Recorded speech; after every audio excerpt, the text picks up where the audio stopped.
হঠাৎই দেখা হয়ে গেল কালো ঘোড়ার সাথে, আর ঠিক হয়ে গেল সান্দাক পূজার প্ল্যান। তার সঙ্গে শঙ্করদার সঙ্গে দেখা এবং তিমিরদা এবং বাকি গ্রুপ মেম্বার। এবারে সান্দাক পূজা নিয়ে আমার স্টার্ট হচ্ছে। বাড়ি থেকে বেরিয়ে পড়লাম। আজ আমি এগোচ্ছি সান্দাকপুর উদ্দেশ্যে।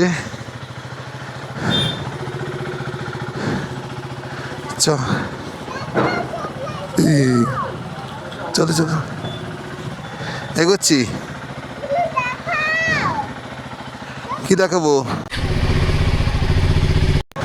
চলো আজ বেরিয়ে পড়লাম সান্দাকপুর উদ্দেশ্যে।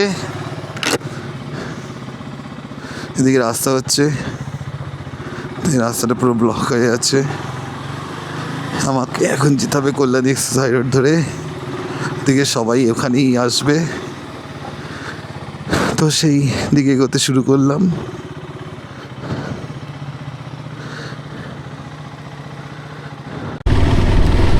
জিটি রোড, এবার এই জিটি রোড ধরে এগিয়ে যাব হচ্ছে বেলগুড়ি এক্সপ্রেস হাই রোডের দিকে, আর সেখান থেকেই বাঁদিকে টার্ন নিয়ে উঠবো হচ্ছে কল্যাণী এক্সপ্রেস হাই রোড। কিছুটা গিয়ে আবার রাস্তা চেঞ্জ করতে হবে। চলুন আমার সাথে। আমাদের দক্ষিণেশ্বর ব্রিজ, এই আমরা দক্ষিণেশ্বর ব্রিজ ক্রস করে এগিয়ে চললাম।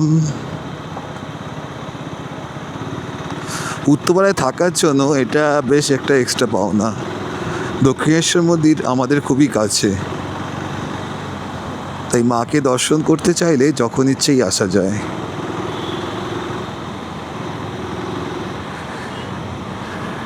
আজকে বেশ গরম, আর এই গরমে এইসব রাইডিং জ্যাকেট পরে ফার্স্ট টাইম আমি বেরিয়েছি সান্দাকপুর রাইডে। অদ্ভুত একটু অস্বস্তি তো হচ্ছেই। অলরেডি আমি একটু লেটিং হয়ে গেছে। এইসব পরে তো চালানোর কোনো দিন অভ্যেস নেই রাইডিং জ্যাকেট। ওই ফার্স্ট টাইম রাইডিং জ্যাকেট পরে আমি এগোচ্ছি সান্দাকপুর দিকে।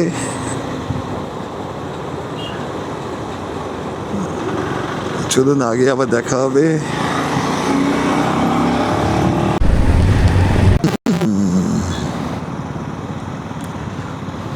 এসে গেছি আমরা, মনে হচ্ছে কল্যাণী এক্সপ্রেস হাই রোডের কাছে এসে গেছি। না না, একটু এগোতে হবে। একটু এগোলে পরেই কল্যাণী এক্সপ্রেস হাই রোড।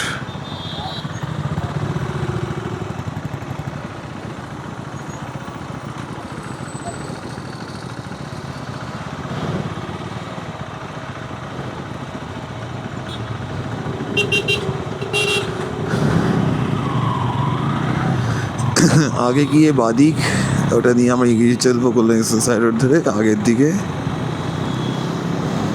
এই রাস্তাটা মাঝখানে কিছুদিন কাজের জন্য বন্ধ ছিল। আগের ভিডিওটা দেখেছিলাম, আমি ব্যারাকপুর দিয়ে ঘুরে ওই সাইডে গেছিলাম। তো আজকে এইখান দিয়ে direct Kalyani express high road ধরে এগিয়ে যাব।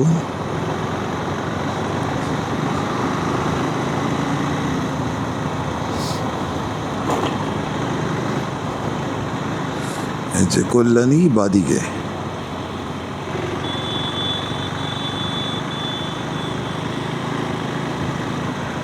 আমাকে এবার আমার ডেস্টিনেশন, যেখানে আমরা আজকে সবাই মিট করব, সেই ডেস্টিনেশনটা দিয়ে দিতে হবে। কারণ কি এবার তো আগে চলা। অলরেডি আমি অনেকটাই লেট, সবাই অলরেডি মনে হয় পৌঁছেও গেছে। পিক আপ নিতে হবে, কিছু করার নেই।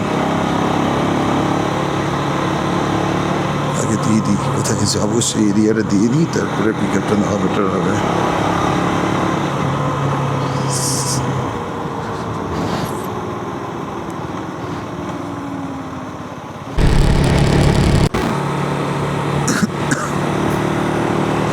এখন আমরা এগিয়ে চলেছি কোনো এক্সারসাইজের আয়ুষ পেট্রোল টোল ট্যাক্সের দিকে। ওখানেই সবাই আমরা মিট করব। তো এখনও আমার জার্নি প্রায় 52 মিনিট বাদে ওদের সঙ্গে দেখা হবে।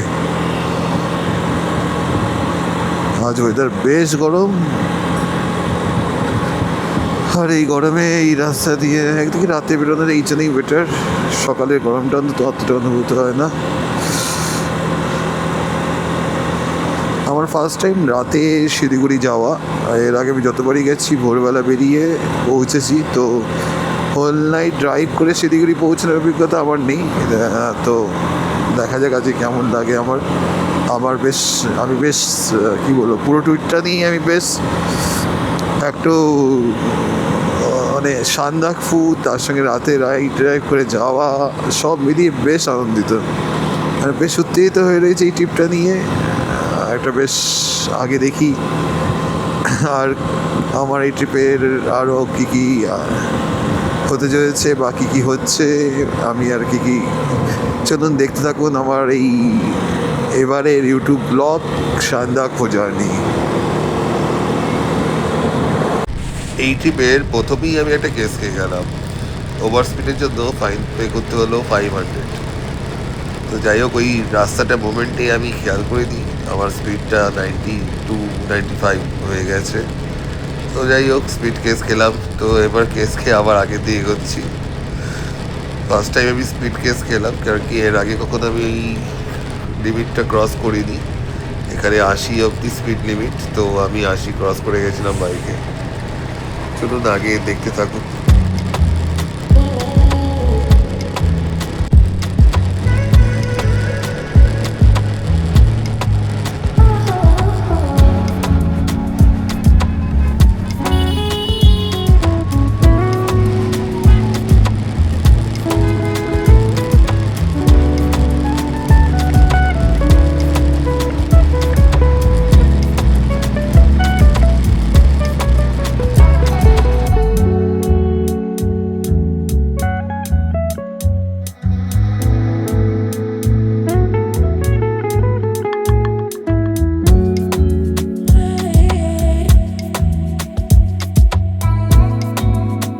দেখতে দেখতে এসে গেলাম সেই মিট আপ পয়েন্টে, আর এখানেই ওয়েট করছে আমাদের বাকি গ্রুপ মেম্বাররা, এবং তাদের সঙ্গে একসাথেই আমরা এগোবো সান্দাকফুর দিকে। আজ আমাদের destination Bagdogra. Whole night ride করে আমরা পৌঁছাবো বাগডোগরা। চলো আমাদের জার্নি স্টার্ট। আমরা টোটাল 13টা বাইক নিয়ে 14 জন এগিয়ে চললাম বাগডোগরার দিকে। তার মধ্যে আমাদের মেম্বার হলো শঙ্করদা, অনির্বাণদা, নেপালদা, সৌরেনদা, তিমিরদা, রঞ্জুদা, আমি সৌভিক, সৌরভ, দীপ, শুভদীপদা, সায়নদীপ, দেবায়ন। এই টোটাল আমরা 14 জন মিলে, আর হচ্ছে দীপঙ্কর আর শতাব্দী। এই টোটাল আমরা 14 জন সবাই মিলে এগিয়ে চললাম আজ বাগডোগরার দিকে। বয়সটা যে শুধুমাত্র একটা অঙ্ক, তার একটা ভালো প্রমাণ পেলাম এবারের রাইডে এসে দেখছি আমাদের যে গ্রুপ মেম্বার, তার মধ্যে 4 জন শঙ্করদা, অনির্বাণদা, সৌরেনদা এবং নেপালদা, যাদের এজ 58 থেকে 63 এর মধ্যে, এবং যথেষ্ট পারদর্শী তারা রাইডে।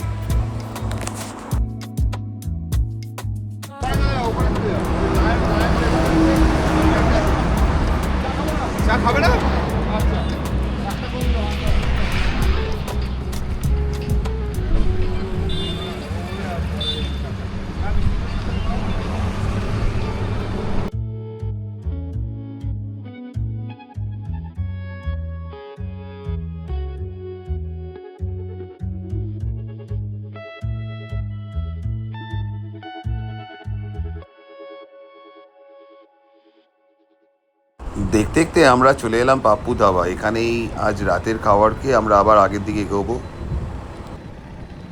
মুর্শিদাবাদে পাপ্পু ধাবার বেশ নাম আছে। আমি এর আগে কোনোদিন এখানে আসিনি, ফার্স্ট টাইম এই পাপ্পু ধাবাতে খাবো। তো যেহেতু আমি দিনের বেলা রাইডে বেরিয়ে যেতাম, তো আমি আরও আগের দিকে গিয়ে খেতাম। তো এখানে এবারে ফার্স্ট টাইম আমার এক্সপিরিয়েন্স হবে। এই পাপ্পু ধাবা সম্বন্ধে অনেক শুনেছি। এটা মুর্শিদাবাদের খুবই বিখ্যাত একটি ধাবা, যার ফুড কোয়ালিটি খুবই ভালো।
রাতের খাবার খেয়ে আমরা আবার এগিয়ে চললাম আমাদের ডেস্টিনেশন আজকে বাগডোগরার দিকে। রাতের দিকে রাইড করার অভিজ্ঞতা খুব একটা নেই, তাই ফার্স্ট টাইম। আর যেটা খুব অসুবিধা হচ্ছিল, যেটা প্রচণ্ড ঘুম পাচ্ছিল, আজকে ট্রিপে বেরোনোর আগে ঘুমানোর সুযোগ একটুও হয়নি সকালের দিকে। তো প্রচণ্ড কাজের প্রেশার ছিল বলে একটু ঘুমাতে পারিনি এবং ভোরবেলা উঠতে হয়েছিল। তো সেই কারণে রাইড করার সময় প্রচণ্ড ঘুম পাচ্ছিল। তো কফি আর চা খেয়ে সেই ঘুম কাটিয়ে ক্রমশ আমরা এগিয়ে চলেছি বাগডোগরার দিকে। দেখুন, ফারাক্কা ব্রিজ এবার আমরা ক্রস করছি। প্রচণ্ড জ্যাম থাকার জন্য আমরা ফারাক্কা ব্রিজের এই সাইডে দিয়ে যেতে বাধ্য হলাম, নাহলে অনেকক্ষণ আমাদের এখানে ওয়েট করতে হতো।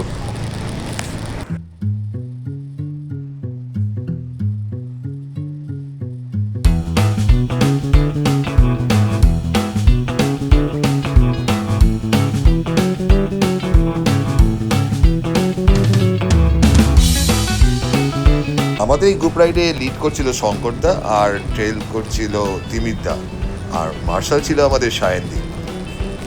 খুব দক্ষতার সঙ্গেই সায়নদী মার্শালের কাজ করছিল এবং আমাদের শঙ্করদা সবাইকে নিয়ে এক লাইনে দারুণভাবে আমরা এগোচ্ছিলাম। আর তিমিরদা তো অলওয়েজ পিছনে যারা পড়ে যাচ্ছিল তাদেরকে ব্যাক আপ দিচ্ছিল।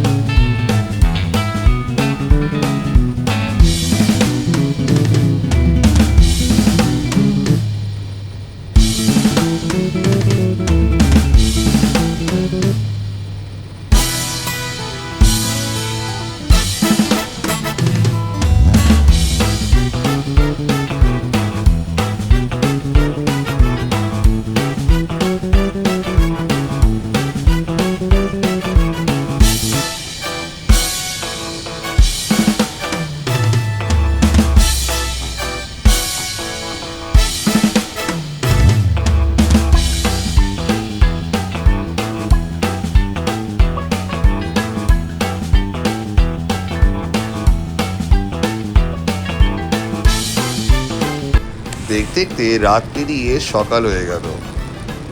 আমরা ক্রমশ এগিয়ে চলেছি বাগডোগরার দিকে। আমাদের ডেস্টিনেশন আজকে কৃষ্ণাপাম বাগডোগরায়, যেখানে আমাদের স্টে।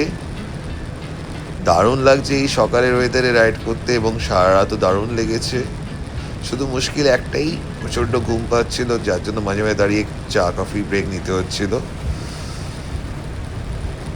এই সবাই এক লাইনে এবং সবাই একসাথে রাইডের যে কি মজা, এই রাইডে এসে আমি বেশ ভালো ফিল করছি। সকালের দিকে আমার হাতে একটা নতুন প্রবলেম আমি ফেস করতে শুরু করলাম। আমার ডান হাতে কোনো নার্ভের প্রবলেম হয়তো স্টার্ট হলো, যেটার কারণে আমি প্রপারলি পিক আপ দিতে পারছিলাম না। তো সেই এখন তো মাঝপথে আমার কিছু করার নেই, তো সেই পিক আপ নিয়ে আমাকে এগোতে হবে। তো যত তাড়াতাড়ি সম্ভব বাগডোগরায় গিয়ে কিছু একটা ব্যবস্থা আমার এই হাতের জন্য নিতে হবে। আর সকালের দিকে এই রাস্তাটা দেখুন কি দারুণ লাগছে, এই ফাঁকা হাই রোড, আর অসাধারণ লাগছে রাস্তাগুলোর চারিদিকটা।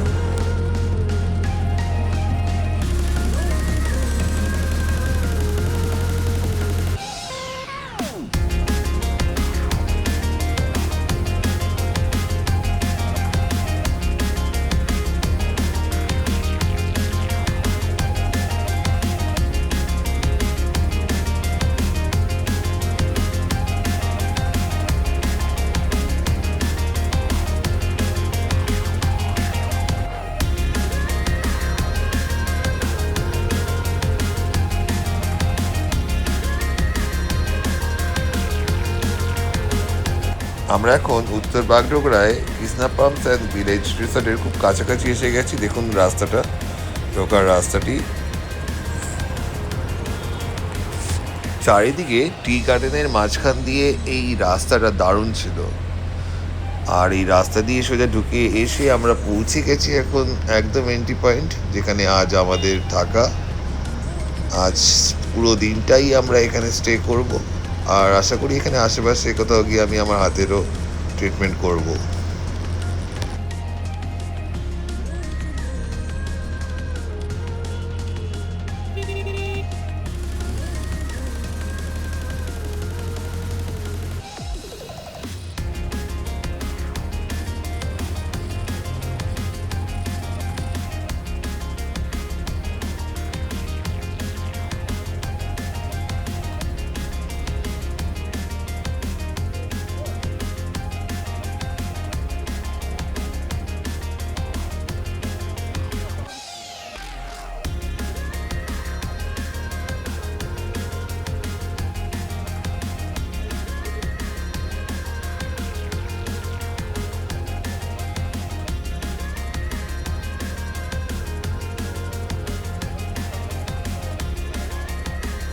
সকালে এসে যে যার রুমে খাবার দাবার খেয়ে ঘুমিয়ে পড়েছিলাম। তারপরে এই উঠে বিকালবেলা দেখুন চারিদিকটা বেশ সুন্দর কৃষ্ণা পাম্পসের, আর চারিদিকে চা বাগানের মাঝখানে এই রিসর্টটি বেশ দারুণ। কিন্তু মুডটা বেশ খারাপ, কারণ এই হাতের সমস্যা এখনো কোনো রকম ঠিক হয়নি, তাই মোবাইল ইনফ্যাক্ট ধরতে আমি পারছি না ঠিকঠাক ভাবে। তো কালকে তো ওঠা আমার ইনামের দিকে, নেপাল ঢোকা কালকে, তো কতটা ভালো বাইক চালাতে হবে সেই নিয়ে আমি টেনশনে পড়ে গেছি। আশা করি কালকের মধ্যে অনেকটা ঠিক হবে, এই আশা নিয়েই আজকে দিনটা আরো একটু এনজয় করে সকালে তাড়াতাড়ি আমরা উঠে এগোবো নেপালের দিকে। কালকে আমাদের ডেস্টিনেশন ইলাম, আর পরের দিন ইলাম থেকে সকাল সকাল